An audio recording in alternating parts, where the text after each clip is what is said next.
একঘেয়েমি ডিমের কারি খেতে খেতে যখন বোর লাগবে তখন অবশ্যই এই রেসিপিটা ট্রাই করবে।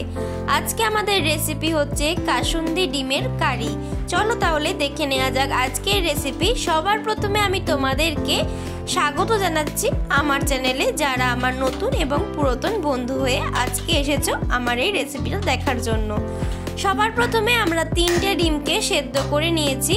পারফেক্টভাবে ডিমটা সেদ্ধ করার জন্য জলের মধ্যে অবশ্যই লবণের ব্যবহার করবে, আর ডাইরেক্ট ঠান্ডা জলের মধ্যে ডিমটা দেবে না। একটু জলটা গরম হয়ে যাওয়ার পরে তারপরেই কিন্তু জলের মধ্যে ডিমটা দেবে, তাহলেই কিন্তু ডিমটা সুন্দরভাবে সেদ্ধ হয়ে যাবে।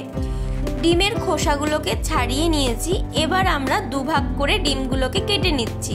তোমরা চাইলে গোটা ডিম দিয়েও করতে পারো, সেক্ষেত্রে ডিমের গায়ে বেশ কিছু কাট লাগিয়ে নেবে। দুভাগ করে ডিমগুলোকে কেটে নিয়েছি।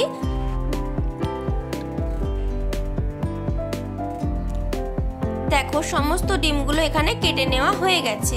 এবার কড়াইয়ের মধ্যে তেল দিয়ে দিয়েছি। তেলটা গরম হয়ে যাওয়ার পরে এর মধ্যে সামান্য একটু হলুদ দিয়ে দিয়েছি, যাতে ডিমের গায়ে সুন্দর একটা কালার আসে।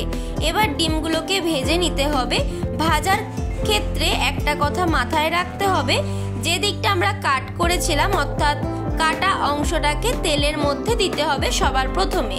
দেখো সমস্ত ডিমগুলো দিয়ে নিয়েছি, আর এখানে একটা ডিমের কুসুমটা একটু বেরিয়ে এসছে, তোমরা দেখতেই পাচ্ছ।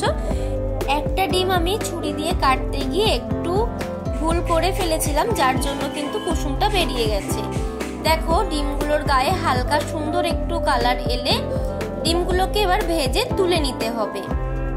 দেখো এক এক করে ভেজে ডিমগুলোকে আমরা তুলে নিচ্ছি। সমস্ত ডিমগুলো তুলে নেওয়ার পরে ওই তেলের মধ্যেই ফোড়নে দিয়ে দিয়েছি কালো জিরে আর কাঁচা লঙ্কা। ফোড়নটা ভাজা হয়ে যাওয়ার পরে একটা মিডিয়াম সাইজের টমেটোকে কুচি করে নিয়েছিলাম, সেই টমেটোটাই এখানে দিয়ে দিলাম।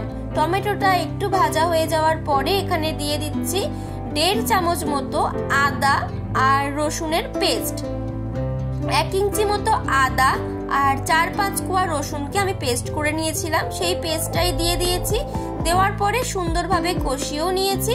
এবার এর মধ্যে দিয়ে দিচ্ছি গুঁড়ো মশলা, জিরে গুঁড়ো, শুকনো লঙ্কা আর হলুদের গুঁড়ো, সবই ব্যবহার করেছি 1/2 চামচ করে।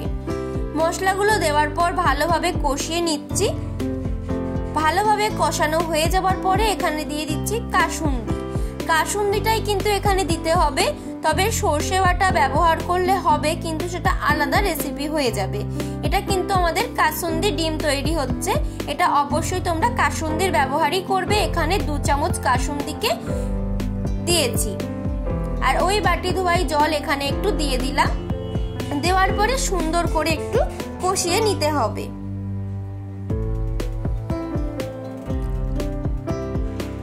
মশলাটা একটু কষে গেলে এর ওপর থেকে দিয়ে দিচ্ছি ধনে পাতা। ধনে পাতা যেহেতু অ্যাভেলেবেল এখন, সেহেতু ধনে পাতাটাকে দিয়ে দিলাম। তোমরা চাইলে ধনে পাতাটাকে স্কিপও করতে পারো, এর পরিবর্তে কারি পাতাও দিতে পারো। ধনে পাতা দেওয়ার পর একটু কষিয়ে নিয়েছি। তারপরে দিয়ে দিলাম স্বাদ মতো লবণ। লবণটা যে যার স্বাদ মতো ব্যবহার করবে। এরপরে ভেজে রাখা ডিমের টুকরোগুলোকে দিয়ে দিচ্ছি। এই রান্নাটাই কিন্তু কোনোভাবেই জলের পরিমাণ বেশি করবে না, এটা কিন্তু এরকম মাখা মাখা টাইপেরই হয়। সমস্ত ডিমগুলোকে দিয়ে নিয়েছি, আর এবার গ্রেভিটাকে খুন্তির সাহায্যে ডিমের ওপর একটু করে দিয়ে দিতে হবে। সুন্দরভাবে কিন্তু আমরা ডিমের ওপরে সমস্ত গ্রেভিটা দিয়ে নিয়েছি। 2 মিনিট মতো ফুটিয়ে নিয়ে তারপরেই রেডি হয়ে গেল আমাদের এই কাসুন্দি ডিমের কারি। আজকের রেসিপিটা কেমন লাগলো অবশ্যই কমেন্ট করে জানিও। আজকে এখানে শেষ করছি ভিডিও।